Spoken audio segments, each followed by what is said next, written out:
A continuación, conversatorio con Javier García Labuble.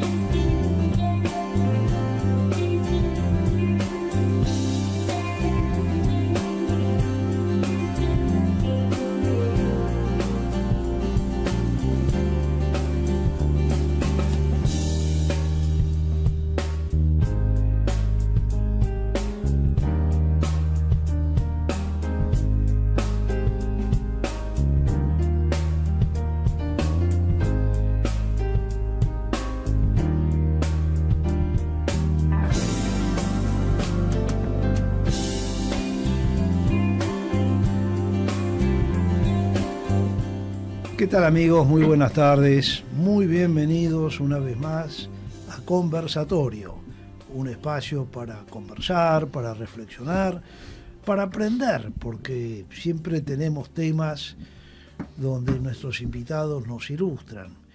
Y un tema muy directo para nosotros en la radio es el tema precisamente de la comunicación, de la radiodifusión, y hoy tenemos justamente un experto que ahora voy a hacer la presentación oficial, como siempre, pero primero le voy a dar la bienvenida a Ricardo Porto. Muchas gracias por estar hoy con nosotros, Ricardo. No, gracias, Javier, por la invitación, un placer.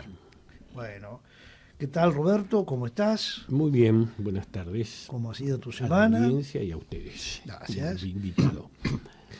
Bien, una buena semana. Una buena semana para Roberto Azareto, que ustedes ya saben, los que nos siguen en la audiencia, es académico de la historia argentina, fue diputado, ha escrito varios libros y siempre nos ilustra con su reflexión histórica y actual también. Quien les habla, Javier García Labuble, que les doy formalmente la bienvenida a este programa. Déjenme contarles que Ricardo Porto es abogado egresado de la Universidad de Buenos Aires.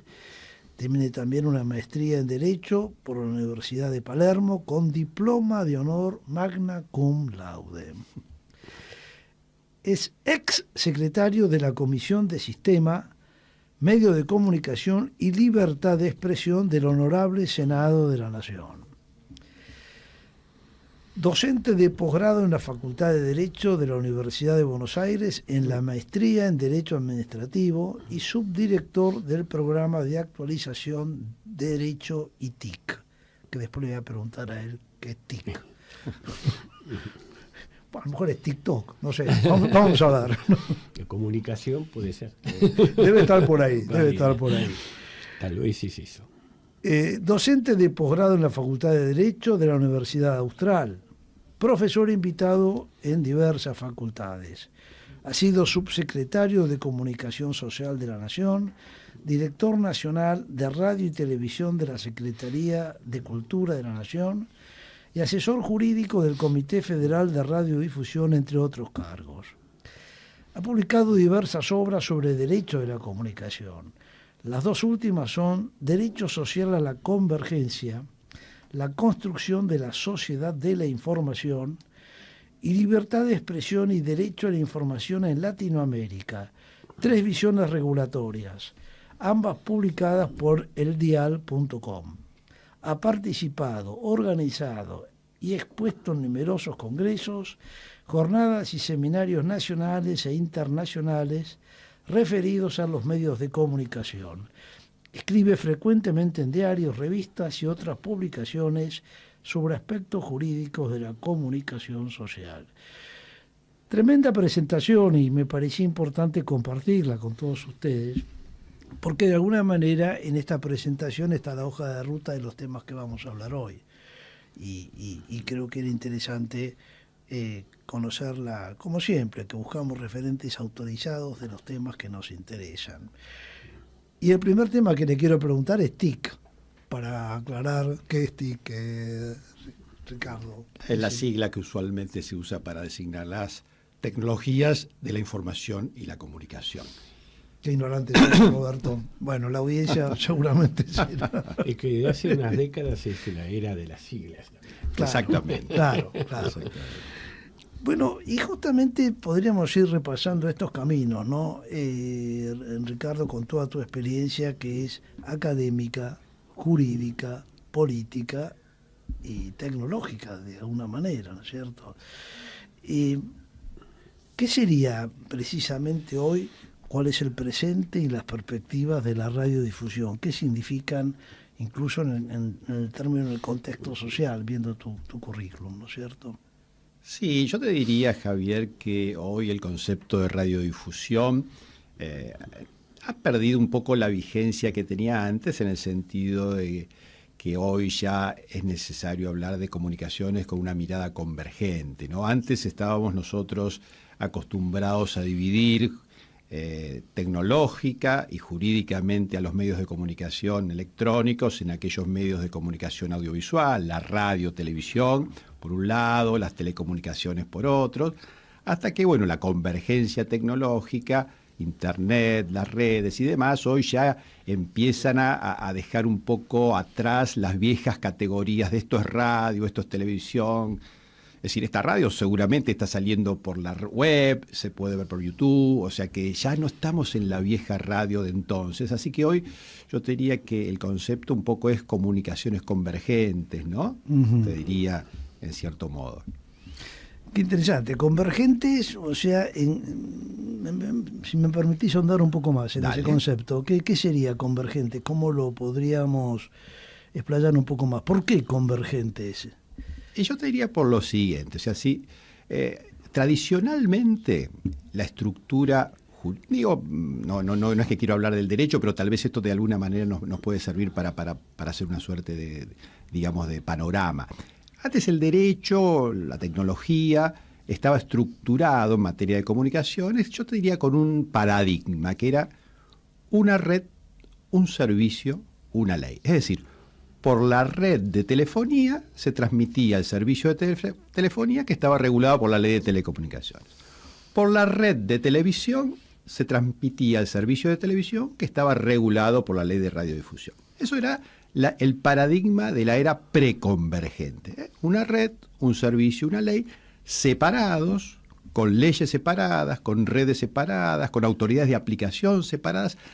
Te diría que hasta con naturaleza jurídica separada. Cuando uno hablaba de radiodifusión, hablaba de derecho humano a la comunicación. Cuando hablaba de telecomunicaciones, hablaba de fierros, de servicio público, cosas separadas y distintas. La convergencia precisamente va a fundir esos conceptos. Es decir, la convergencia nos va a mostrar que por una red se transmiten distintos servicios. Por ejemplo, para poner perdón si estoy diciendo una marca, pero digamos Telecentro, por ejemplo, la red de cable. Por una misma red se transportan distintos servicios. El servicio de televisión, por un lado, el servicio de telefonía, el servicio de Internet. O sea, por una red van distintos servicios. Clarísimo. Y el segundo paradigma, digamos, de la era convergente, que tal vez es un poco más complejo, es que si nosotros nos apoyamos en un servicio, vamos a ver que un servicio se transporta por distintas redes. Toma, por ejemplo, el servicio de televisión. El servicio de televisión no solamente se transporta por la red de televisión, sino que también se difunde por la red de telefonía, por la red de telefonía móvil, por la red de Internet. O sea, el servicio se difumina y se difunde en distintas redes. Es decir, que ya no es claro definir qué esto es televisión, esto es telefonía, qué es. Esto es un poco la convergencia, cuando se confluyen, que a través de una red se difunden distintos servicios y un servicio se difunde por distintas redes. Esto significa una revolución en el mundo del derecho que obviamente obliga a reflexionar y a revisar los conceptos y los institutos jurídicos tradicionales. Qué interesante, clarísima la explicación, Ricardo. Claro, esta convergencia de todos los medios. ¿Y cómo visualizás vos hoy cómo la legislación en la Argentina está actualizada, No. ha convergido con esta convergencia? No, yo te diría que la legislación está decididamente desactualizada. Vos hoy, digamos, si vos querés decir, bueno, vos tenés la vieja ley de medios, esa que la madre de todas las la batallas, famosa ley de medios. La famosa ley de medios que Sí. enfrentó al gobierno con el grupo Clarín, todo, eso fue en el 2009. Bueno, Esa ley hoy prácticamente no es una ley. Bueno, esa ley, fíjense, en aquel entonces no contemplaba el concepto de Internet, con lo cual algunos decíamos es una ley que ya había nacido vieja. Pero más allá de esto, más allá de un juicio valorativo, es una ley que ya está desactualizada, es una ley de 2009. Si bien es cierto que se le hicieron muchas modificaciones, fue de una manera muy poco sistemática y coherente, con lo cual hoy te diría que tenemos una legislación bastante dispersa, sin una coherencia, sin una unidad y bastante desactualizada. Hoy no sabemos cómo se regulan, Netflix, los servicios de videodemanda, las redes sociales, las plataformas. Hay un enorme debate en torno a cómo se debe regular estas cuestiones y en la Argentina estamos bastante atrás. El mundo, digamos, no es fácil para el mundo regular plataformas, redes, cómo se protegen derechos, no es sencillo. Pero en Argentina estamos en una situación bastante objetable, diría. Claro, qué interesante, porque vos decís, la ley es del 2009, con un dejo como diciendo es muy antigua. Uh-huh. Y acá justamente hablamos muchas veces de la velocidad del cambio tecnológico, porque en otros aspectos de la vida social una ley con 15 años no es tan antigua, ¿no? Pero es tan rápido y tan vertiginoso el cambio en los medios que 15 años es una eternidad, o puede ser una eternidad para el desarrollo que está con... ¿Cómo te parece que impacta ese atraso legislativo, por decirlo de alguna manera, en el desarrollo de los medios? ¿Impacta negativamente? ¿Cómo impacta? Siempre cuando vos tenés una situación jurídicamente controvertida, una legislación un tanto obsoleta, no tenés lo que las empresas de medios y todo tipo de empresas demandan, que es seguridad jurídica para poder desarrollar los negocios. O sea, yo hoy te diría que el marco jurídico no es el más idóneo. Además, tenemos también un problema que se legisla mucho a través de decretos de necesidad y urgencia. Uh-huh. Y hoy te diría que los principales temas de las comunicaciones están regulados por decretos de necesidad y urgencia. Y más allá del juicio de valor que nos pudiera merecer uno u otro decreto, que estemos más o menos de acuerdo con uno u otro decreto, lo cierto es que todos ellos tienen el común denominador de ser decretos de necesidad de urgencia y como tal provisorios que pueden ser derogados por otro decreto. Y la verdad, el mundo de las telecomunicaciones, que demanda inversiones muy fuertes a muy largo plazo, demandarían un marco jurídico mucho más consensuado, que es un marco jurídico establecido por ley, ¿no? Y me dejaba la pelota picando para preguntarle a Roberto, que tiene con su doble experiencia de político y de historia, ¿qué ha pasado con este fenómeno que acaba de mencionar Ricardo, que acá se ha legislado mucho por DNUs, ante las dificultades a veces de conseguir consensos o convergencias, claro, en políticas, se ha gobernado por DNU, pero ¿cuál ha sido el resultado de eso? Bueno, el atraso. Pero yo creo que el tema de los medios trae distintas facetas, ¿no? Por un lado, no nos olvidemos que el Estado tiene algo que ver, porque al regular, ¿no? Esto no es yo fundo un diario y punto. Corro el riesgo, alguien me lo imprimirá, alguien me lo distribuirá. Acá está el tema, yo no soy, pero está el tema de las ondas, del espacio. El espectro radioeléctrico. El espectro radioeléctrico, entonces ahí ya hay una intervención del Estado. Uh-huh. Y sin duda que los medios influyen mucho en la manera de pensar de la gente, ¿no?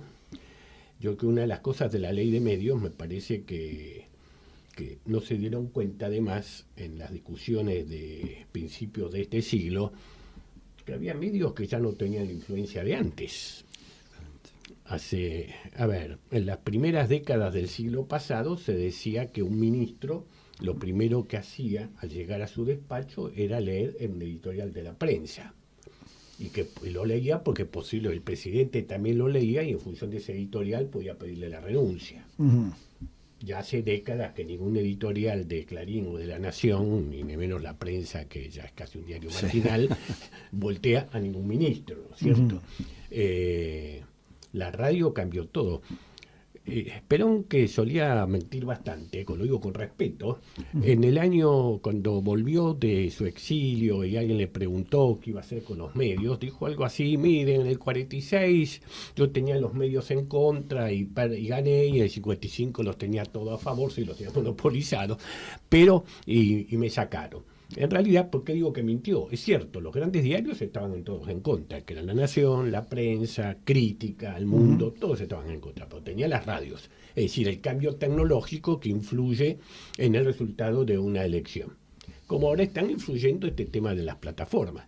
A mí me impresiona, han venido 2 sobrinos a estudiar a Buenos Aires, de la provincia, así que estoy conviviendo con 2 sobrinas y me impresiona que no ven televisión. No ven televisión. Exactamente. Claro. Y que quieren ver, no sé, la Fórmula 1 la ven por alguna plataforma. Y lo mismo pasa con los partidos de la selección. No ven los canales de televisión.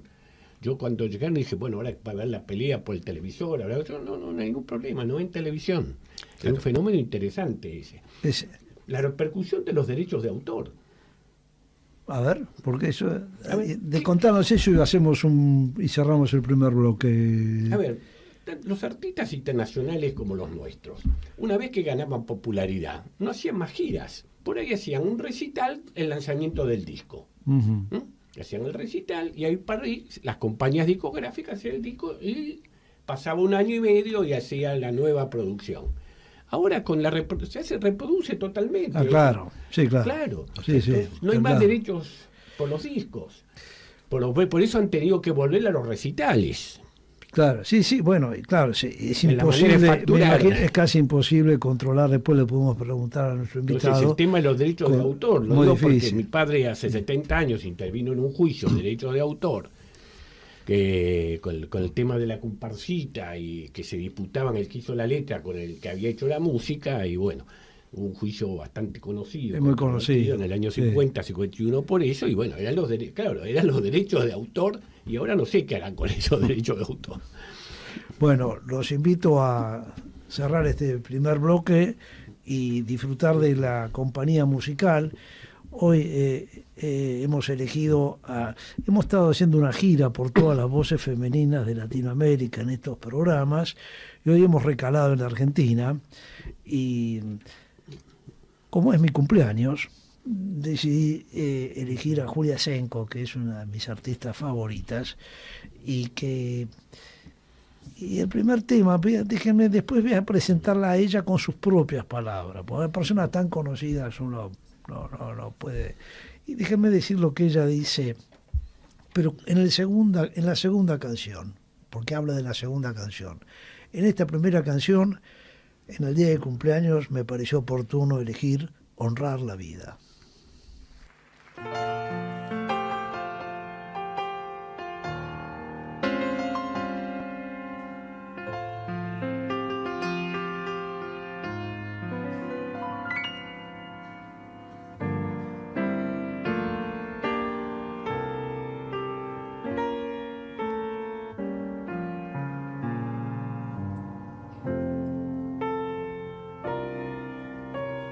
No permanecer y transcurrir, no es perdurar, no es existir, ni honrar la vida. Hay tantas maneras de no ser, tanta conciencia sin saber, adormecida. Merecer la vida no es callar y consentir tantas injusticias repetidas.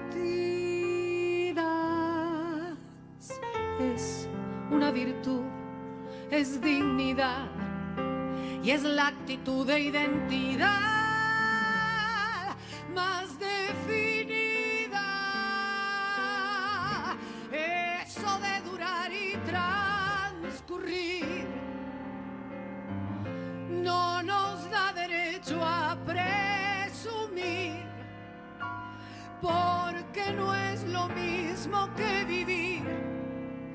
Honrar la vida.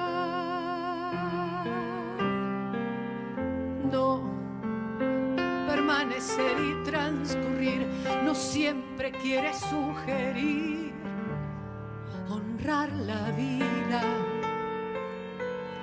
Hay tanta pequeña vanidad en nuestra tonta humanidad, enceguecida merecer la vida es erguirse vertical, más allá del mal, de las caídas. Es igual que darle a la verdad y a nuestra propia libertad la bienvenida.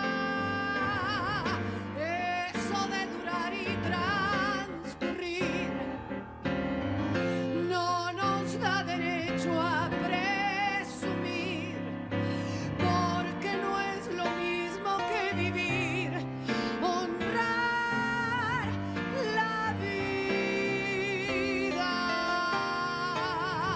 Eso de durar y transcurrir no nos da derecho a presumir, porque no es lo mismo que vivir, honrar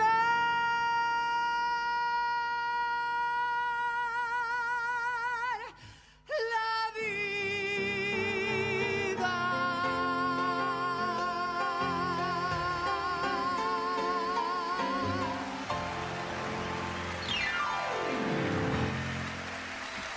No es lo mismo vivir que honrar la vida. Qué mensaje maravilloso, Exacto. ¿no es cierto? Esta canción hay que llevárselo a casa y tenerlo todos los días. Y bueno, y seguimos conversando con nuestro invitado, con Ricardo Porto, tratando de aprender sobre el nuevo mundo de la comunicación y la radiocomunicación, la radiodifusión. Exactamente. Y claro, este tema que de la convergencia que planteabas, porque antes había un medio, una ley, un medio, una manera de comunicarse, ahora está todos los medios, ¿no es cierto? Y todos los medios están unidos y tenemos que hacerlos converger. Te había preguntado cómo impacta eso en el desarrollo de esta industria en nuestro país, ¿no es cierto? Sí, yo te diría que lo que estábamos justo, Roberto, Javier, hablando hace unos minutos, y que yo decía, no quiero hacer una observación de tipo jurídica, sí de tipo de seguridad jurídica, que es que legislar por decreto es un problema en la medida en que no te da estabilidad, no tenés certezas, no tenés certidumbre, previsibilidad, un horizonte a futuro para inversiones. Fíjate vos, para tomar uno de los temas más controvertidos, ¿no? Digamos, cuando en presidencia de Alberto Fernández se dicta uno de los decretos más controvertidos, que es el decreto 690, que declara servicio público a todas las tecnologías de la información y las comunicaciones.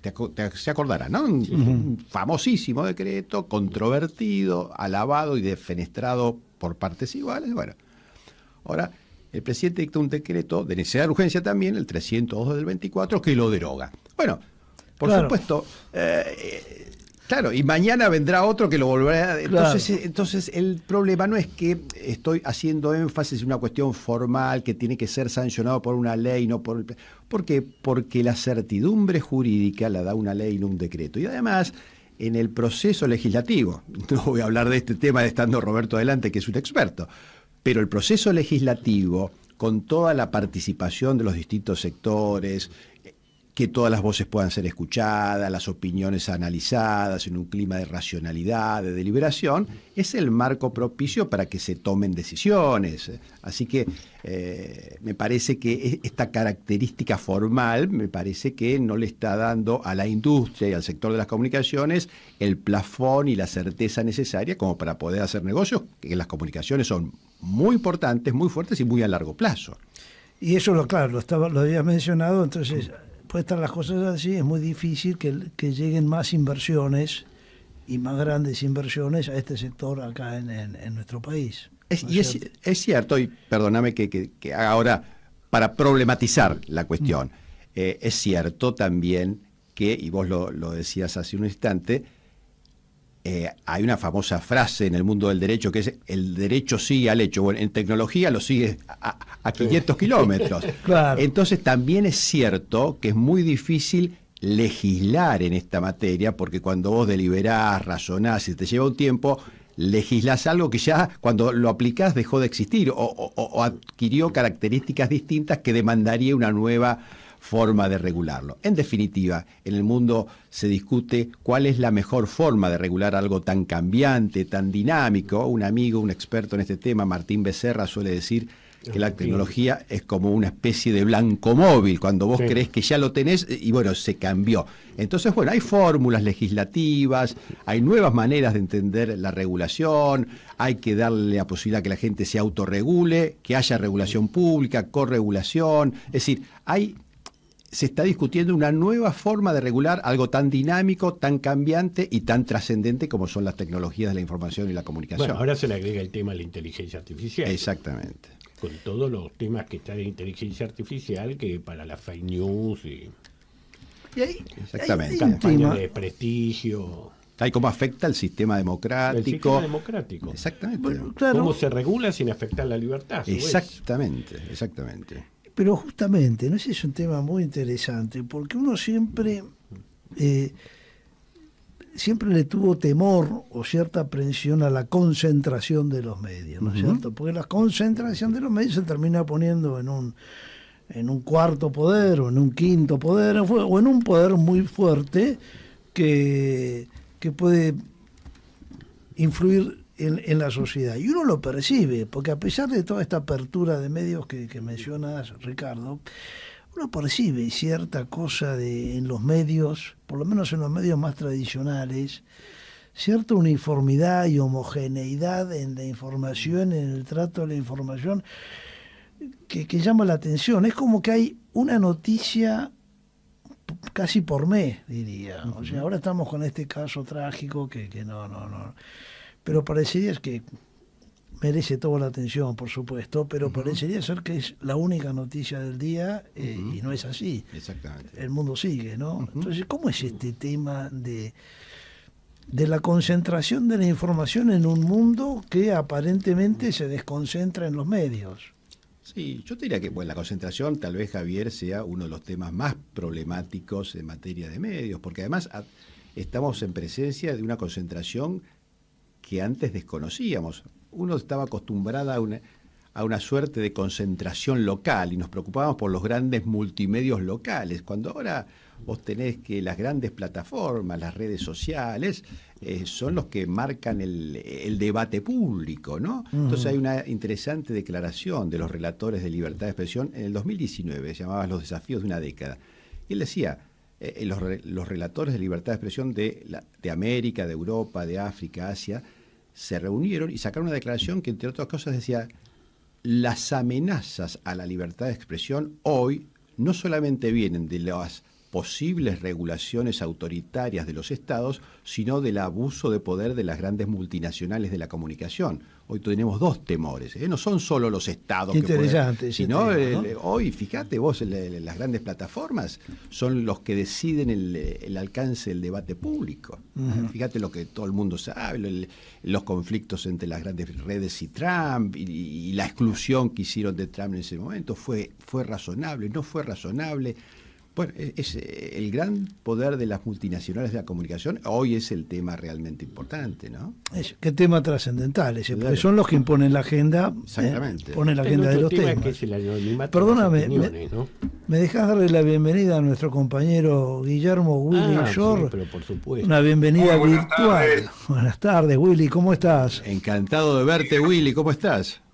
También, Ricardo, lamento no poder estar ahí presente, pero los estaba siguiendo con atención y la verdad que es más que interesante. De todas formas, no para sacarle el mérito a la expresión que dijiste con respecto a la regulación. Nuestro común amigo Edmundo Poggio también tiene una expresión válida que dice que la regulación en telecomunicaciones es como cazar patos. Tenés que apuntar para mucho más adelante que donde lo estás viendo. Exactamente. No es tan poética, pero... Pero bueno, ¿qué tema es? Muchas gracias por tu presencia. No, por favor, Willy, gracias a vos por gestionar la invitación, así que un placer estar compartiendo acá la mesa con amigos, charlando de estos temas que tanto nos gustan. Y a mí hoy nos preocupan, sí. Sí, a mí este tema porque es increíble como pasa en los años, y uno ve cómo hay temas que se instalan en la sociedad.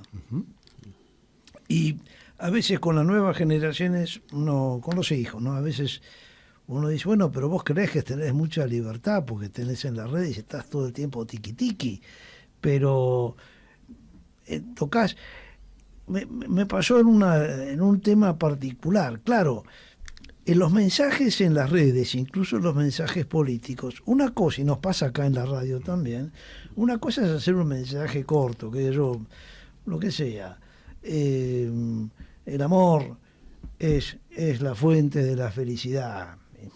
Y todos, por supuesto, con esa frase, 30 segundos, me gané un montón de me gusta, claro, y qué sé yo.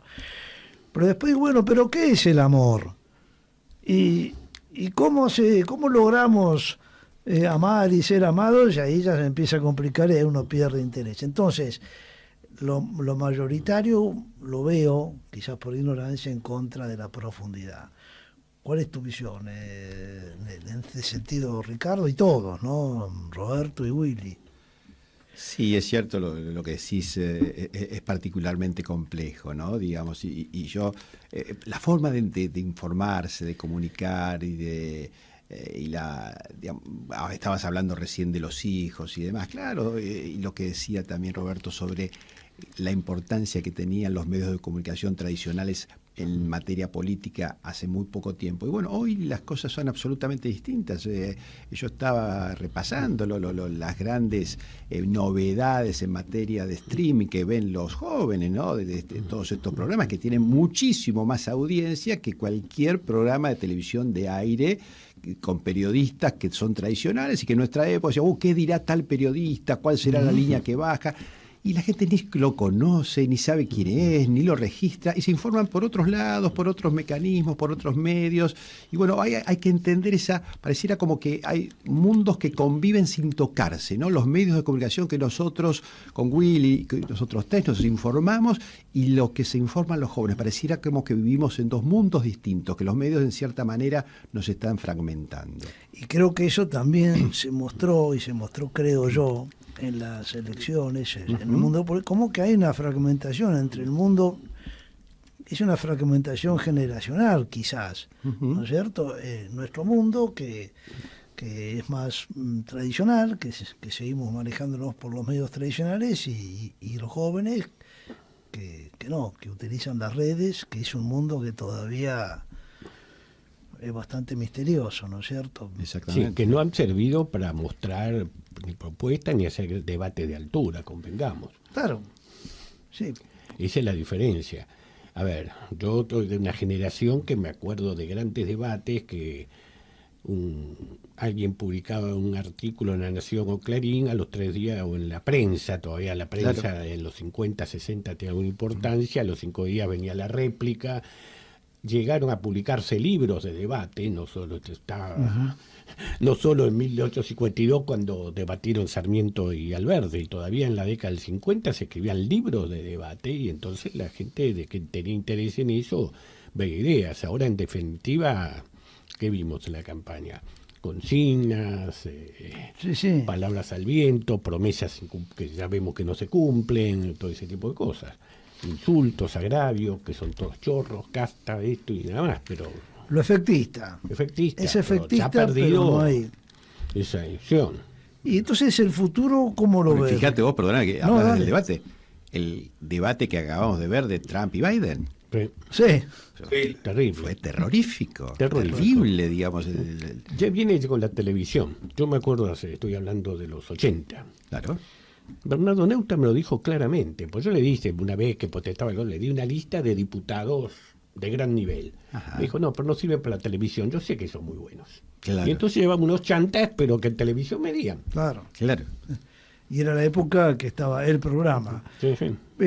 ¿Cuál fue tu conclusión de ese debate desde el punto de vista de la comunicación, más allá de que lo que fue la pobreza de ese debate, ¿no es cierto?, entre Trump y Biden o Biden?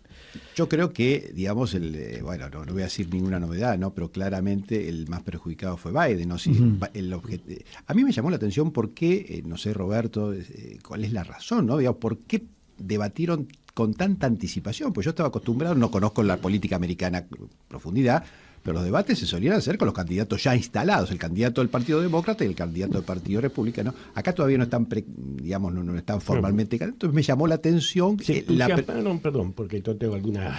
Por eso te preguntaba. Biden tuvo la última gran participación fue la inauguración del periodo de sesiones. En el Congreso estuvo enérgico, fue capaz ante alguna rechifla de un pequeño grupo de republicanos, del grupo más extremista, digamos, de tener réplicas. Se lo veía un Biden en plenitud. Ajá. Y entonces los estrategas pensaron, anticipemos esto. Además no querían esos debates donde que hubo las elecciones anteriores, donde había mucha intervención de público y demás, dejarlos dos solos, lo quisieron cuidar, pero evidentemente que ya hay problemas ahí. Sí. Yo creo que esto se va a decidir en las próximas semanas, ¿no? Sí. Si va a seguir o no. Claro, es el gran debate de los demócratas, ¿no? Sí, claro. Lo debemos renovar. Sí, hace un rato ya se estaba... hablando de Kamala Harris, ¿no? Sí, se está hablando de Kamala Harris. Kamala Harris es muy importante. A ver, el voto más fiel del Partido Demócrata es el voto afro y las mujeres. Claro. Kamala Harris influyó mucho en que el Partido Demócrata hiciera una gran elección legislativa. Todos esperaban un derrumbe, Claro. porque todavía no había buenas noticias en baja de inflación. Además, los números de la economía norteamericana son excepcionales. Sí. Muy superiores. Además, tuvo muchos logros Biden, porque por su experiencia política, Claro. 50 años de años. Yo tengo un corresponsal propio que es un hijo mío que está concluyendo un segundo doctorado ahí y me decía, en 3 años ha tenido más logros que Obama en 8.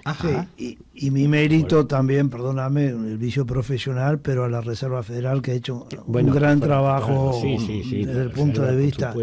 Bueno, es la primera vez que se Pero hay un elemento importante que por primera vez desde el año 80 que suben los salarios. Ajá. Sí. Porque en las últimas décadas Estados Unidos tuvo un gran crecimiento, sobre todo en la época de Clinton, pero no se reflejaba en el nivel de vida de los sectores más bajos en sus ingresos, ¿no? Tal vez ha habido una mejora sustancial del nivel de ingresos. Y te voy a dejar con a la audiencia con este mensaje, ¿no es cierto? Pero sin entrar en economía, pero por lo menos han logrado hacer algo que ojalá lo lográramos nosotros, lograron bajar la inflación en Estados Unidos sin afectar el nivel de empleo. Claro. Entonces eso es muy... Pero los invito a descansar con una segunda canción de Julia Senko, y acá sí quiero leer su presentación. Julia Senko, más conocida, claro, porque su apellido es Zrenko, ¿no es cierto? T.R. Senko, pero más conocida como Julia Senko, es una cantante y actriz argentina. Nació en Buenos Aires, en el barrio de La Paternal, y luego se mudó a Villa Devoto. Pero déjeme decir con sus propias palabras cómo presenta una de sus canciones, que es la que vamos a escuchar nosotros ahora. Dice así: después de haber cantado para novelas y para películas, grabé María de Buenos Aires, que era una ópera tango de Piazzolla y Horacio Ferrer, en el año 1997. Eso marcó un antes y un después en mi carrera con el tango.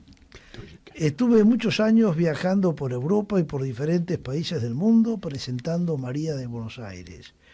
Y por eso me conocen en muchos países como una cantante de tango. Pero los argentinos saben que soy una cantante ecléctica. Escuchamos entonces María de Buenos Aires y seguimos conversando con nuestro invitado Ricardo Porto y con Roberto Azareto, con Willy George Landman y acá con la sorpresiva visita de Marcos Victorica.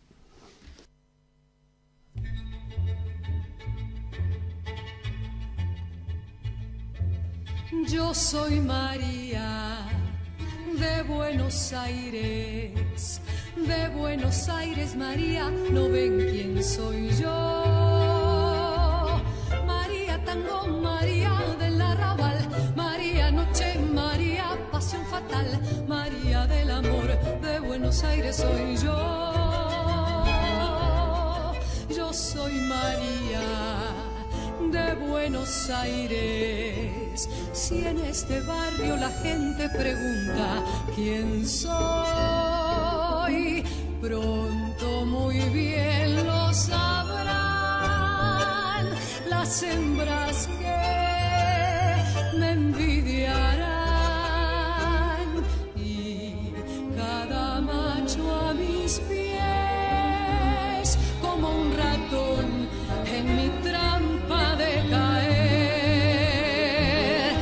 soy María de Buenos Aires, soy la más bruja cantando y amando también.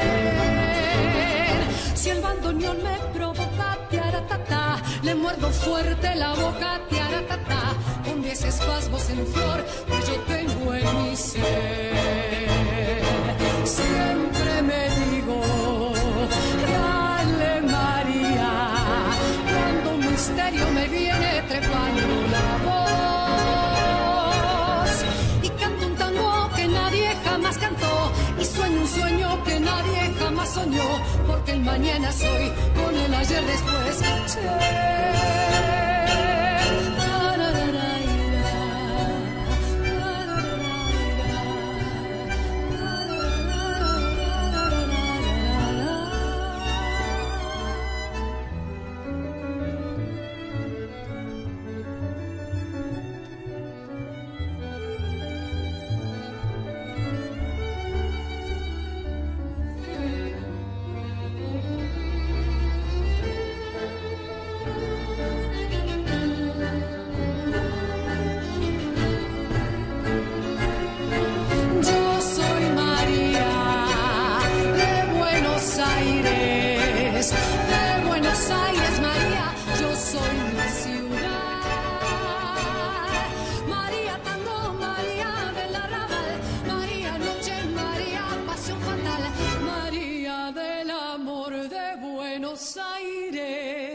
Soy yo.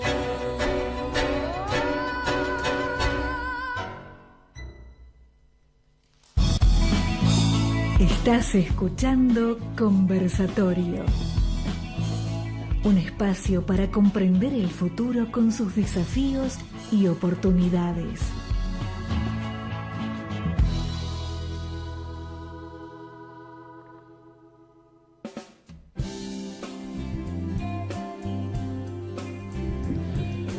Bueno, y después de disfrutar esta magnífica canción de Julio Senco, volvemos justamente a nuestra conversación con Ricardo Porto, con Roberto Azareto, con Willy Shorlandman, desde el, digitalmente, pero comunicado, y con la sorpresa de la presencia de Marcos Victorica, nuestro colega fantasma, porque hace como un mes que no lo teníamos, pero hoy lo tenemos acá presencialmente. Bienvenido, Marcos. Gracias, así somos los fantasmas.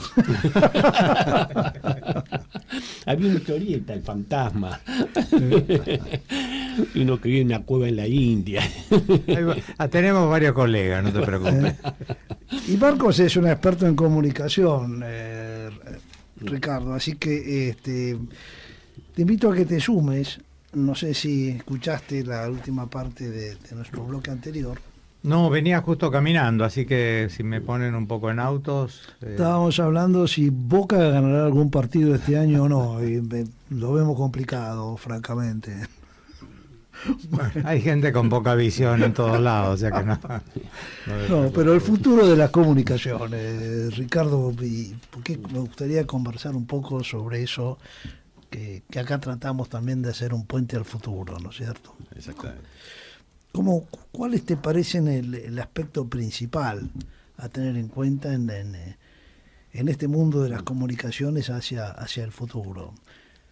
Y yo te diría desde el punto de vista, ¿qué vamos a hacer jurídicamente? ¿Cómo se puede encauzar esto? Me parece que estamos viendo dos formas distintas, ¿no?, de entender qué tiene que hacer el derecho en materia de comunicaciones, ¿no? Una cosa es la visión europea, una cosa es la visión americana, ¿no? Fíjate vos que de manera diferente abordan la regulación de las plataformas, la regulación de las concentraciones mediáticas, el combate a los monopolios. Qué distintas visiones tienen en Europa y en Estados Unidos, ¿no? Que tal vez viene de dos formas de entender la libertad de expresión, ¿no? Yo te diría, para ser muy sintético, ¿no?, que en Europa te dirían, ¿qué tiene que hacer la democracia? Bueno, la democracia tiene que permitir la expresión de todas las voces, excepto aquellas voces que atentan contra la democracia. Y por eso, fíjate vos que en Europa condenan a la negación del holocausto, tiene una cantidad de normas, que reprimen los discursos de odio. La visión americana es distinta. La democracia tiene que permitir la expresión de todas las voces. Y es distinto. Esas dos miradas, esas dos concepciones filosóficas de entender la comunicación, se derivan en dos formas de regular los nuevos medios, las redes, las plataformas. Fíjate vos que la legislación europea es muy profusa. Tenés una ley de mercados digitales de 300 artículos, una ley de servicios digitales de otro tanto, profusas regulaciones. En cambio, en Estados Unidos la regulación de las redes, de las plataformas, es de una manera mucho más básica. El combate a los monopolios se hace con las viejas normas de defensa de la competencia, la Sherman Act, la Clayton Act, prevista para los... Claro, ¿no? Que dos formas... Y bueno, ¿qué hacemos en Argentina? ¿Qué hacemos en el continente? Y me parece que estamos viendo, ¿no? de qué manera regularlo. Lo que me parece que también es a que la regulación hoy de las grandes plataformas, de las redes, y hoy es global. Fíjate vos que o lo regula la Unión Europea, el Parlamento Europeo, o lo regulan los Estados Unidos, ¿no? Hoy, hay posibilidad de que un pequeño país, en términos de influencia y demás, puedan regular las grandes plataformas. No, tal vez haya que pensar en normas regionales y en otra forma de entender la regulación, ¿no? Es parte de la globalización, ¿no es cierto, Marcos? ¿Cuál es tu visión que vivís allá en Estados Unidos? Sí, más que, por vivir en Estados Unidos, y visto que yo siempre estoy leyendo un poco, tratando de ver lo que está pasando en la tecnología, creo que la tecnología está cambiando de raíz mucho la forma de razonar en estas cosas, pero fundamentalmente porque el Estado-nación ha perdido capacidad de enforcement. Yo me acuerdo siempre, ustedes se acordaban, porque acá creo que no hay ninguno demasiado joven, ¿se acuerdan de Radio Liberty? Radio Liberty era la radio que transmitía desde un buque en Gran Bretaña porque no permitían que se transmitiera música rock. Digamos. Las viejas radios piratas. Las radios piratas. Ajá. Bueno, hoy eso es todo. Es esto, el celular. O sea, ¿cómo regulás que no llegue transmisión de los satélites? No existe. Satélites son privados, o sea... el tema que tenemos, no sé si es problema o no problema, es que cada vez más la tecnología te hace más que irregulable, no sé cómo se dice ahora en español, incontrolable desde el lado de los estados. Porque ahora por ejemplo Elon Musk está planeando mandar en los próximos 2 años 40.000 satélites, hoy hay 6.000. ¿Quién lo regula? Nadie. O sea, una vez que están en el espacio, están en el espacio. Y lo que transmitís de ahí... Marco, sin ánimo de interrumpirte. No, tranquilo. Estás entrando al tema satelital, que es uno de mis temas favoritos. Hay una regulación que en general tienen que cumplir los países, ya sea, en el caso de Estados Unidos, con la FCC. Lo que no se puede regular son los casos de los piratas. Y donde además, con la necesidad de información sin posibilidad de frustración que tienen sobre todo los más chicos, hay un boca en boca que los hace crecer con una velocidad increíble, que es lo que está pasando acá con las radios, los canales de streaming por YouTube. Pero en el mundo de los satélites, los derechos de aterrizaje para los geoestacionarios son una regla, y la coordinación para los de órbita baja son otra regla. De hecho, el FCC autorizó a Elon Musk los primeros 6.000 de 42.000 que tenía pedidos. Veremos qué pasa con los otros 40.000, porque si tenemos 40.000 más los 600 de OneWeb, más creo que son 3.800 de Amazon para el año que viene, más los satélites chinos que están hablando de poner 10.000, dentro de poco no vamos a ver el cielo. Con satélites autorizados, no hablemos de no autorizados. No, estoy de acuerdo, Willy, pero me refiero a que la tecnología va bajando los costos, va haciéndolo tan... que se vuelve prácticamente imposible de controlar en la práctica, porque por ahí un país, no sé, Honduras, te permite lanzar satélites, no sé cómo es la legislación, pero finalmente es muy difícil de controlar porque se vuelve tan lábil, o sea, tan fácil la entrada, y aparte, tantos son los usuarios, que cada uno transmite, porque aparte cada iPhone o cada bicho de estos se está volviendo un transmisor de información, que antes no había, antes dependía de la tapa de 3 diarios y 5 radios, hoy es infinito, entonces se vuelve mucho más difícil. No sé si bueno o malo, eso veremos, pero es otro universo. De todas formas, perdóname, Javier, acabas de decir algo que es muy importante en este escenario. Vos dijiste un país de Centroamérica que tiene una normativa que puede ser distinta al resto de los países. Ya en Europa, Ricardo se debe acordar de la normativa, la directiva 89/552 de la Unión Europea de Televisión Sin Fronteras, que fue cuando se planteó el conflicto legal entre Bélgica y Alemania, porque en un lugar en Bélgica estaba prohibida la publicidad y la televisión alemana, obviamente, que pasaba las fronteras. Hoy, quizá lo que tendríamos que estar pensando, y de hecho en inteligencia artificial es lo que se está intentando, pensar en estándares, no digo una legislación global, pero estándares que sean respetados, valores que sean respetados globalmente, justamente para evitar eso, Marcos, para evitar que te aparezca un pequeño país autorizando lo que todo el resto está en contra. ¿Cuál es tu visión, Ricardo, de esta discusión que se... No, yo tal vez me intereso, o de alguna manera quisiera buscar un hilo conductor entre lo que decía Marcos y lo que decía Willy. Tal vez no sean tan contradictorios en el sentido. Yo creo que la idea de Marco planteaba la dificultad regulatoria de un fenómeno tecnológico que se vuelve, digamos, de alguna manera inmanejable, incontrolable, ingobernable. Fíjate, estamos hablando de los canales de streaming, de YouTube. ¿Quién controla, por ejemplo, la regulación de contenidos en esas cuestiones? Y ahí se está planteando un debate. ¿Debe el Estado hacer algo con eso o no? ¿Es razonable que el Estado se preocupe por los posibles efectos nocivos que tiene algún tipo de transmisión en las redes con los menores? Porque más allá de una cuestión filosófica, también es una cuestión fáctica. ¿Puede hacerlo? ¿De qué manera? Claro, porque claro. El Instituto de la Regulación de Contenidos partía de un hecho fáctico que había pocos medios que se transmitían por un mismo conducto. Ahora tenés una multiplicidad de dispositivos, una enorme cantidad de medios que eso dificulta, y entiendo por dónde iba Marcos, en el sentido de la dificultad regulatoria y de controlar ese tipo de fenómenos, ¿no? Más allá de las cuestiones filosóficas, si debe o no hacerlo. Si puede o no hacerlo. Qué interesante el planteo de Ricardo. No solamente lo que debe, sino lo que puede. ¿Qué se puede? ¿Qué es clave de los países autocráticos? Por eso. ¿Tienen capacidad para hacerlo? No, indudablemente hay distintas formas de control, ¿no? Digamos, seguramente los márgenes de libertad de Google en China no son los mismos que tenemos acá. Digamos, ahora no es que hay un control de contenidos convencional, pero digamos hay distintas formas que tienen los estados de ejercer algún tipo de control sobre las redes, ¿no? Sí, aparte hay una cosa que generalmente uno tiende, quizás por historia, a ver los riesgos, pero la verdad es que de otro lado, la democratización de la información es enorme. Está bien, el riesgo es que hay información basura, pero cualquiera puede decir cualquier cosa que antes dependías de lo que 2 o 3 medios te querían filtrar o no. Entonces ahí hay que ir a un trade-off, llamémosle, de una línea intermedia, de ver que se vaya avanzando en positivo, pero como te digo, de otro lado es el muro de Berlín, o sea, esto se cae porque es incontrolable sostenerlo. Y porque la gente está informada. De hecho, el otro día salió una noticia de lo que está pasando en Cuba, que se vuelve casi incontrolable, y porque la gente se empieza a estar informada de lo que pasa en otro lado del mundo. Esto era impensable hace 10 o 20 años. Sí. Hay un acceso a la información. Exacto, y una incapacidad del Estado cubano, del Estado, de regular la cosa o de hacer el enforcement de la regulación que tiene. Claro, exactamente.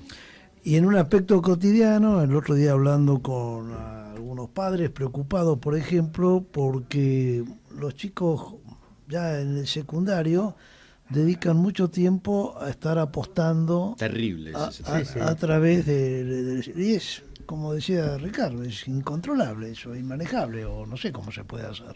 La ludopatía en los chicos es terrible, es un tema absolutamente a tratar, ¿eh? O sea, nuestra generación iba al casino en el verano a Mar del Plata. Y punto. Bueno, ahí tenemos lo que decía Marco sobre la posibilidad de control. Vos establecías, los menores no pueden entrar al casino, resolvías el problema. Hoy, ¿cómo hacés para que los menores no jueguen a través de este dispositivo? Absolutamente imposible. Es que es un gran desafío. Lo que decía un poco lo que apuntaba yo con Radio Liberty, claro. Es que Radio Liberty era un barco. Claro. Vos ibas, lo controlabas, mandabas una prefectura. Hoy se ha vuelto no físico. Exactamente. Entonces no tenés cómo controlarlo, dónde controlarlo. Absolutamente. Bueno, nos quedan 2 minutos, como siempre, cuando tocamos temas como estos con referentes autorizados y armamos, siempre nos quedamos con ganas de seguir. Y quizás, Ricardo, si tenés la generosidad, te podremos invitar de vuelta para continuar con este tema en otra oportunidad. Sin ninguna duda. No esperemos a tu próximo cumpleaños. Qué malo que sos. Yo prometo ir, ¿eh? Aparte, ahora que está viejo, cumple cada 2 años. Perdóname, no estoy viejo. Nunca voy a estar viejo. Siempre voy a ser joven. Hasta el día que me muera voy a ser joven. Y además, yo prometo ir a ese programa, no faltar. Gracias, Willy. Espero que estés ese día. Y aparte, como le digo a todos mis amigos, yo ya cumplo uno más. De aquí en adelante cumplo uno más. No pregunten números globales. Pero, Ricardo, si querés te dejamos la última palabra antes de despedirnos de vos y de toda la audiencia. No, sinceramente agradecerte, Javier, Roberto, Marcos y Willy, la invitación, y un placer hablar con ustedes y sobre estos temas que tanto nos gustan y tan complejos y tan controvertidos. Así que un placer por la invitación y por supuesto a disposición cuando quieran. Bueno, muchas gracias, Ricardo Porto, por tu presencia, por tu palabra, por tu claridad. Gracias, amigos, por estar hoy. Marcos, qué alegría. Gracias, Willy. Gracias, Roberto. Gracias, Leo, por tu trabajo siempre imprescindible en la operación técnica. Y déjenme decirles, para cerrar este programa, como siempre buscando con un mensaje que nos eleve, aunque tocar temas que a veces nos puedan generar temores, la última canción que elegí para compartir en este día tan especial de mi cumpleaños, de Julia Senko, es Con las alas del alma. Volemos. Era la que te iba a pedir. Mira. ¿Viste? ¿Cómo te malcrio, Willy? Qué puntería, ¿eh? Feliz cumpleaños, Javier. Gracias, Willy.